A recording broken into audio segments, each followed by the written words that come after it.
Friends, welcome to this YouTube channel of Dr. BRR Government College, Jadcherla, which is creating a lot of video lessons for its students.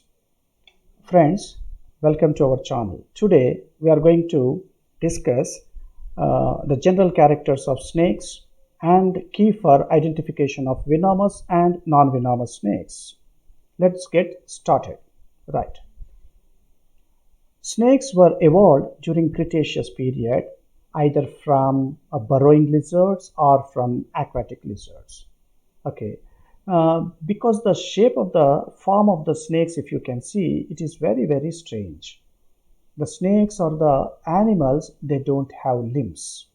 Their body is very long, slender, very much elongated. They are very furious and they are very strange. They are very interesting. Their distribution is almost all worldwide, with some exceptions.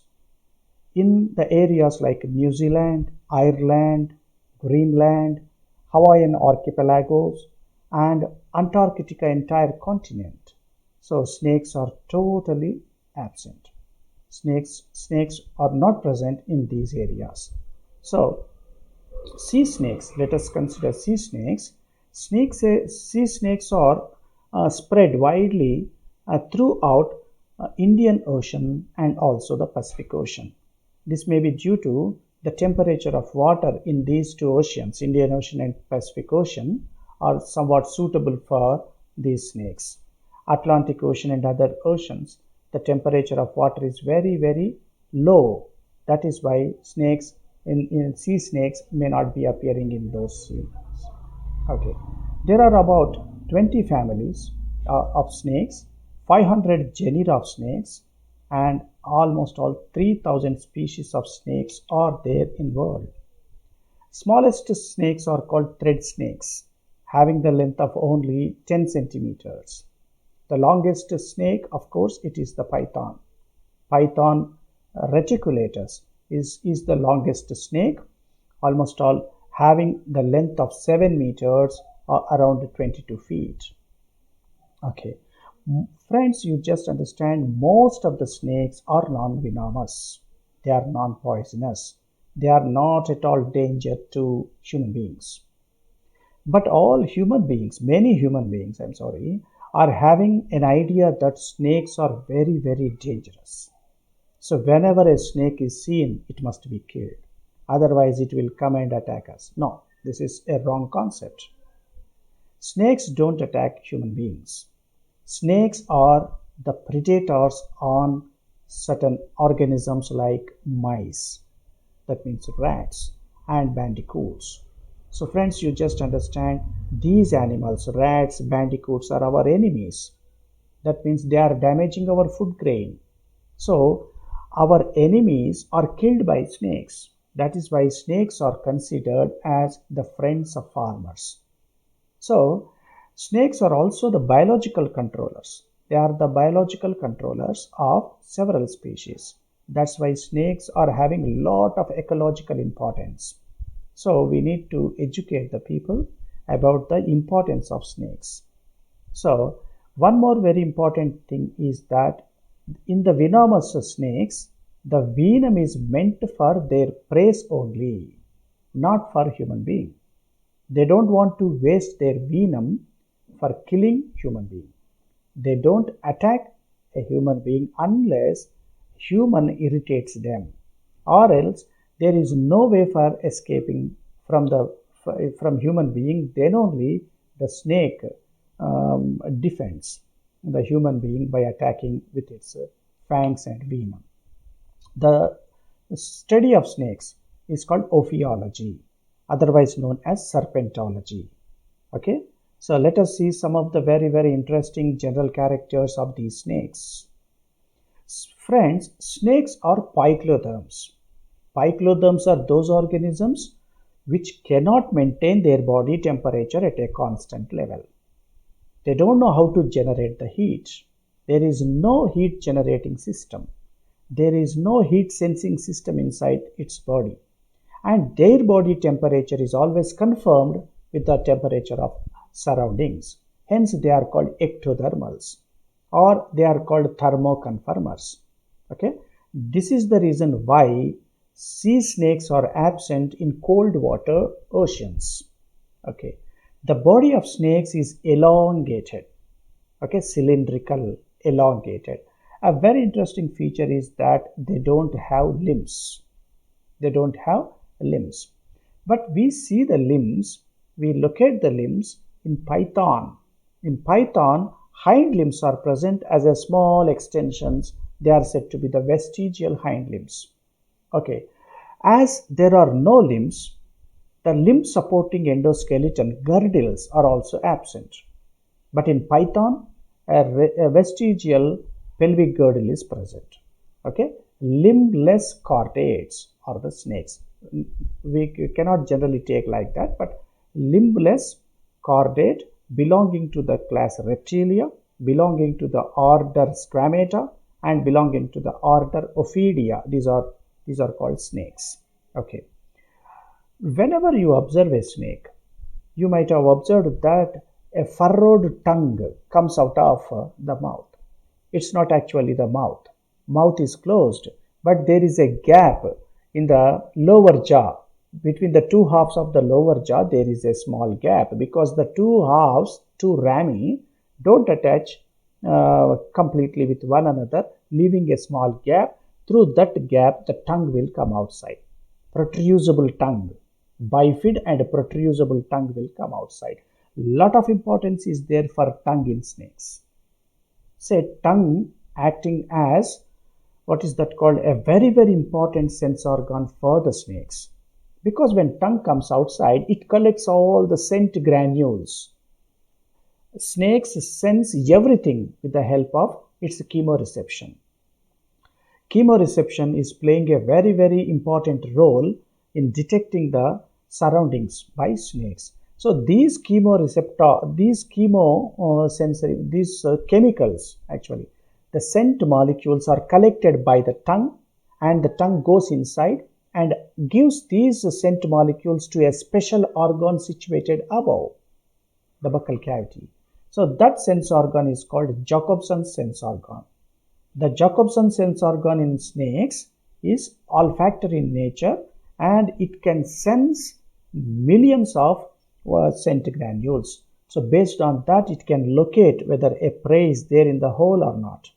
Okay, so in a burrow, whether a prey is there or not, it can sense with its smell. So smell or sense of olfaction is very well developed in snakes. Okay friends, let's see the other character. The snake is able to swallow the prey which is very large than its mouth. So the mouth can open up to a large extent to swallow the prey. How is this possible? This is possible because the two jaws, upper jaw and the lower jaw, are loosely articulated, mobily articulated. And moreover, the upper jaw bones, okay, the quadrate bone, okay, pterygoid bones and ectopterygoid bones, and all other bones are loosely articulated with one another. As a result of that, upper jaw can spread up to a large extent to accommodate the prey. Jaws are widely open to swallow the prey. That is a very important character. Okay, the two halves of the lower jaw are connected with a ligament, elastic ligament. That's why the lower jaw as well as the upper jaw can spread up to a large area for engulfing the prey. That is a very important thing in the case of snakes. Okay, there are fangs. The upper jaw or the maxillary teeth. The maxillary teeth, two maxillary teeth in the case of venomous snakes are modified as poisonous fangs. Okay, so these poisonous fangs are connected to a poisonous gland with a tube called poison tube. So as a result of that, the poison will be injected into the prey or spit onto the prey. So this is about the fangs. And there is a gland called supralabial gland. The supralabial salivary gland is actually acting as a poison gland. It synthesizes the poison. and there are certain muscles. Okay, these masseter muscles, so they release the poison into the duct, and through the duct the poison comes to the either the tubes or the crevices of the fangs, and from which they are injected into the prey. So a very important poison apparatus is there only in poisonous snakes. Skull is monocondylic actually. Skull is monocondylic. It is resting on the vertebral column with a single condyle. But at the same time, skull is diopsid. Diopsid means the skull is having two pairs of, what is that called, foci, temporal foci. The temporal foci are there which are two pairs, one pair on left side and one pair on the right side. Hence, the skull is called a diopsid skull. Okay. But skull is monocondylic. Monocondylic means it is resting on vertebral column with a single occipital condyle. Okay. Vertebrae of snake are not divided into neck vertebrae, cervical vertebrae, thoracic vertebrae, lumbar, like such a division is not there in snakes, because the body of snake is not divided in certain parts. Okay, the body of snakes is simply divided into head and trunk, that's all. So the vertebrae in the trunk are simply classified into precaudal vertebrae and caudal vertebrae. Precaudal and caudal vertebrae are there. You may be knowing that a snake is moving by making a zigzag, what is that, course. And this is possible only because the vertebrae can slide over the other. One vertebrae can slide past the other. Because the two vertebrae are joined, adjacent vertebrae are joined with certain structures. They are called zygospines. Zygospines, zygantra are very, very special for the articulating structures in the vertebral column of snakes. Okay. As I mentioned earlier, the quadrate bone, the pterygoid bone, and the ectopterygoid bone, and also the maxilla of upper jaw are mobily articulated in order to swallow a prey. The lower jaw is also mobily articulated because the two halves are connected by an elastic ligament. Okay. Then the other very important character in the case of snakes are, as the body is very, very long and slender, there is no space for accommodating paired organs. The paired organs like lungs are asymmetrical, kidneys are asymmetrical, and gonads are also asymmetrical. Okay, the left side lung, kidney, gonad are very much reduced. Left side ones are very, very much reduced. So these structures, lungs, kidneys, and gonads are asymmetrical. That is very special character in the case of snakes. Because the body of snakes is very long and slender, it cannot accommodate paired structures on both the sides of vertebral column. Okay, urinary bladder is absent. There is no urinary bladder. So that's a very important character. And then there are 10 pairs of cranial nerves. But friends, remember, in reptiles, there are 12 pairs of cranial nerves. So snakes are not having 12 pairs of cranial nerves. Snakes are having only 10 pairs of cranial nerves. Pineal body is very much reduced, and the very, very important sense organ, that is the sense of audition, here is a very different kind. The only middle ear bone that is known as columella, or as we say, the columella is having a direct connection with the skin. So whatever vibrations that occur on skin are immediately grasped by columella. Only the internal ear is present. Okay, external ear is totally absent. So snakes are not able to receive airborne sound vibrations. Airborne sound vibrations are unable to recognized by the snakes. So whatever the song or whatever the music that is being produced by a snake charmers generally blow a whistle like that. So all such sounds are not audible to the snake. Only the ground-borne vibrations earthborne vibrations, sound vibrations, they can grasp with the help of this skin and this columella. So it is very important to note that snakes cannot listen to airborne sounds. Snakes can listen to the sounds that come from the ground vibrations. Okay, so when we are walking on ground, certain vibrations are created. Such vibrations can be taken or can be received by a snake. Perhaps by that, or by those vibrations, it can recognize that a very large animal is coming towards its location. Okay, so this is a very important sense. Sense of olfaction and sense of audition is like that. Okay, and eyes are present, but eyelids are absent. Nictitating membrane is absent, and there is a transparent membrane. There is a spectacle or the transparent membrane present. So that transparent membrane protects the eyes from dust particles like that.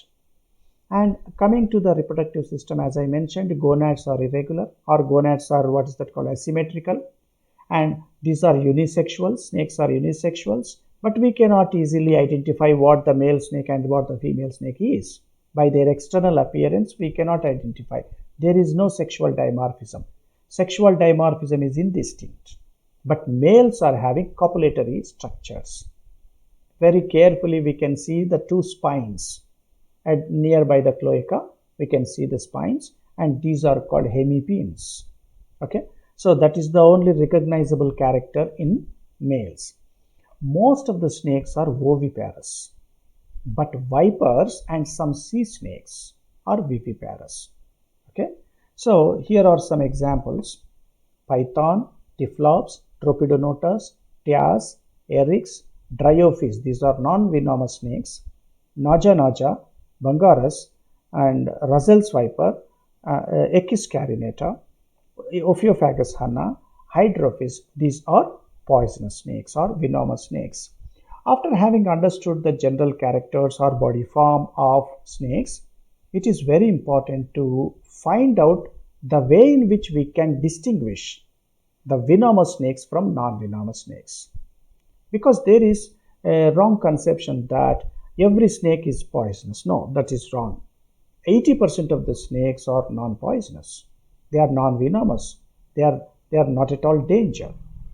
So, of course, some of the non-venomous snake like python is very, very dangerous. Okay, python is very large enough, so it can easily be recognized. But most of the snakes are similar. How to distinguish a poisonous snake from non-poisonous snake? Let us see the key as developed by earlier scientists like Patrick Russell, Albert Gunther, and several scientists formulated a key to identify the venomous and non-venomous snakes. So, to identify the venomous and non-venomous snakes, we need to observe certain morphological characters. We need to observe the tail, and after that, ventrals. Ventrals means the scales located on ventral side, then scales on head or the shields on head, and then vertebrals, the dorsal scales. So based on this, we can identify, or we can classify, or we can categorize, we can distinguish the venomous and non-venomous snakes. So if people get this kind of knowledge, indiscriminate killing of snakes can be prevented. Okay, let us see what is the key. Let us see. So this diagram I have taken from the Telugu Academy book, which is meant for BSc second year students for third semester. Okay, the key for identification of poisonous and non-poisonous snakes. The very, very important morphological character that we need to see first time is tail. Tail.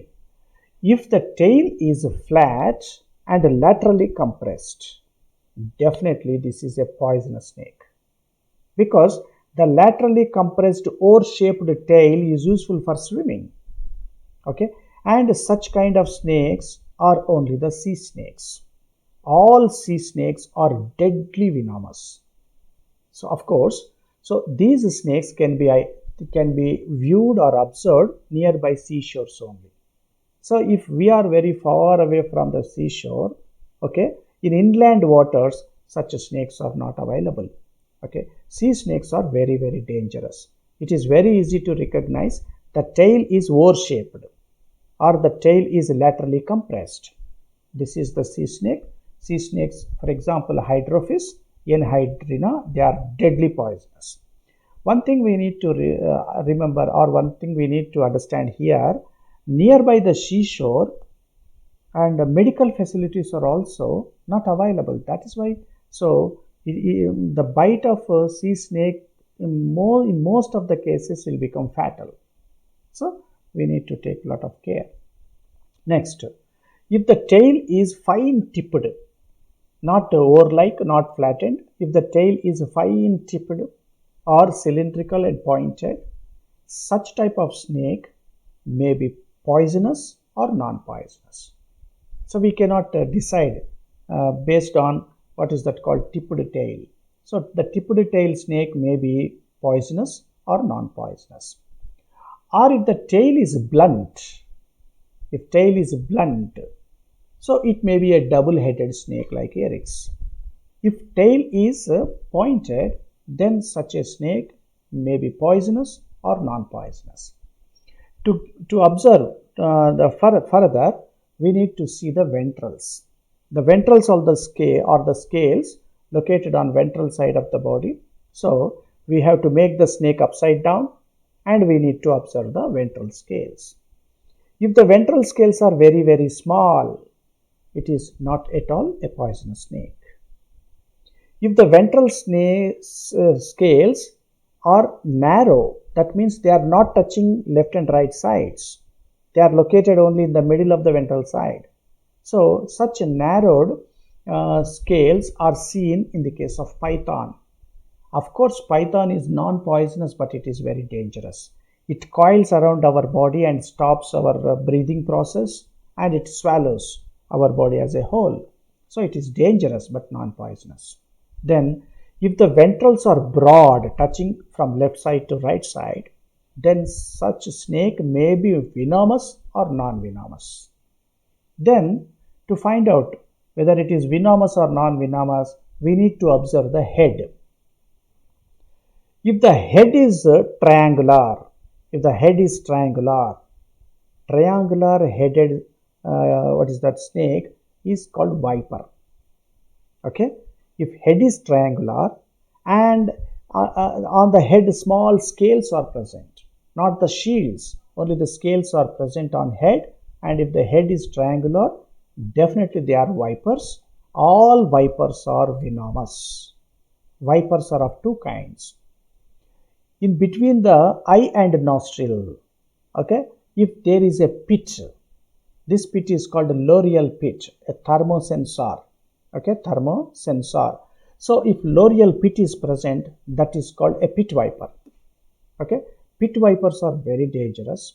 We will see bamboo pit viper Trimeresurus and Himalayan pit viper Ancestrodon. Okay, so these are this is a very, very important phenomenon. We have to observe the shape of the head. If head is triangular with the small scales, okay, then these are called vipers. Ancestrodon may be possessing shields. Okay, right. Next, so pitless viper is that viper which is also having triangular head, small scales, but at the same time, what is that? The pit is absent. Loreal pit is absent. So when pit is absent, the viper is called pitless viper. Pitless viper is also a very, very highly venomous. Pit vipers are venomous and pitless vipers are venomous. Okay, so when you observe the pitless viper, we need to see further classification. If subcaudals means the scales located on ventral side of the tail. If subcaudals are having single row, then it may be Echis carinata. Okay, Echis carinata is having an arrow mark on head. Saw-scaled viper we call this. So this is highly poisonous. If subcaudals are double in rows, and it may be Vipera russellii or the Russell's viper, and Russell's viper can also be identified by the presence of 3 rows of diamond-shaped impressions on its back. Okay, friends, what we have studied now If head is triangular, these are vipers. All vipers are poisonous. Okay, vipers are two types: pit vipers, pitless vipers. Pit vipers are Trimeresurus ancestrodon in India, and pitless vipers are Russell's viper and Equus carinata, saw-scaled viper. Okay, if head is normal, if head is triangular, okay, they are vipers. If head is normal, shields are present on head, then we need to see certain characters. Okay, okay. So we need to see certain characters, and but before that we have to locate crate. We have to see the vertebrals. If head is normal with the shields, then immediate character what we need to observe is the dorsals. Okay, let us see the dorsals. The dorsals are called vertebrals. Okay, ventrals, dorsals, subcaudals. This is the terminology we need to understand to identify the snakes. Okay, vertebrals are enlarged. Vertebrals are enlarged, and then you see, okay, third supralabial is the large and touches. Will come back to this later, and now let us see this. Vertebrals are enlarged. Third supralabial and is large and touches the eye and nostril. Anal shield is cleft. Okay, this is what is that called? A coral snake. We'll come back to this later, and let us see this. Because vertebral, what we want to distinguish the vertebrals. Vertebrals are very special in this kind. Vertebrals are very large. They are hexagonal. This is a very important and characteristic feature. If the vertebrals are large and hexagonal, then subcaudals, okay, subcaudals are single row. So then if what is that, vertebrals are hexagonal, that is a crate. Crate is highly venomous. Then the conformation character of crate is, we need to see the infralabials. These are the scales on lower jaw is called infralabial. Infralabials are 4 in number, and the fourth infralabial, if it is largest, then it is the crate. We need to confirm it by observing the infralabial.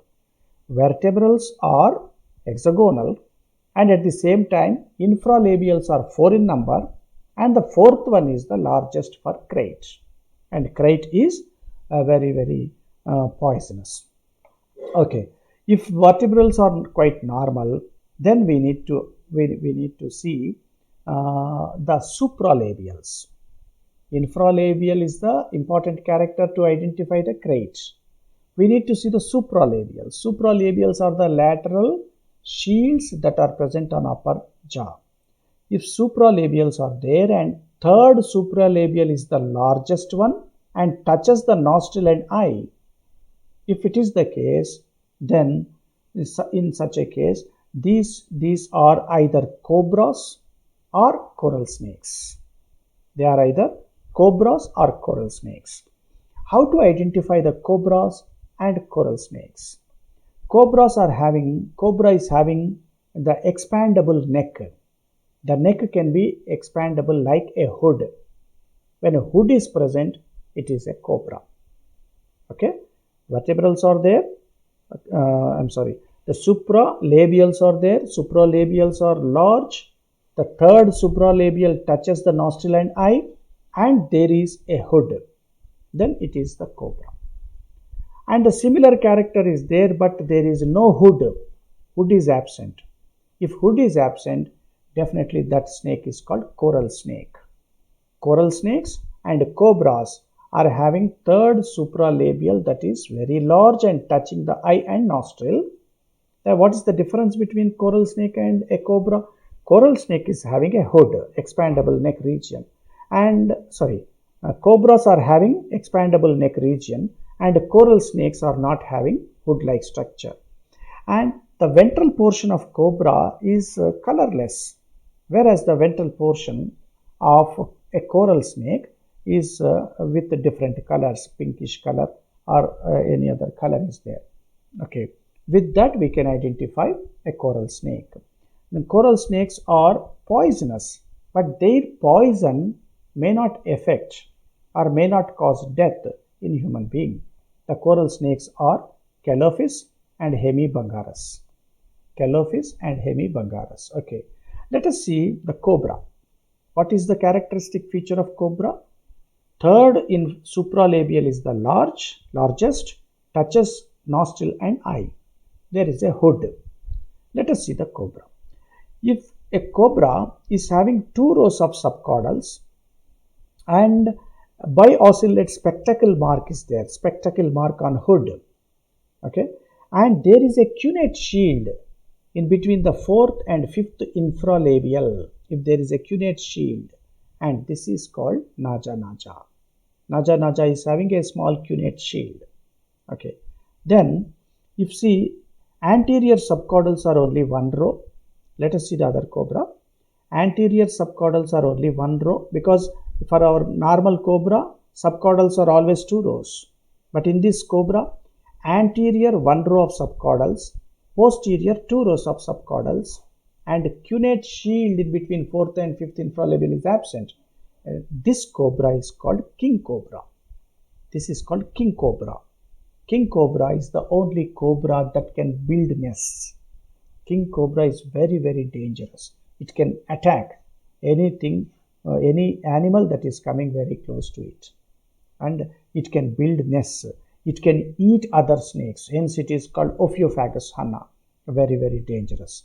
So that is called king cobra. We can identify like that. Okay, cunate shield is absent in king cobra. Cunate shield is present in normal cobra.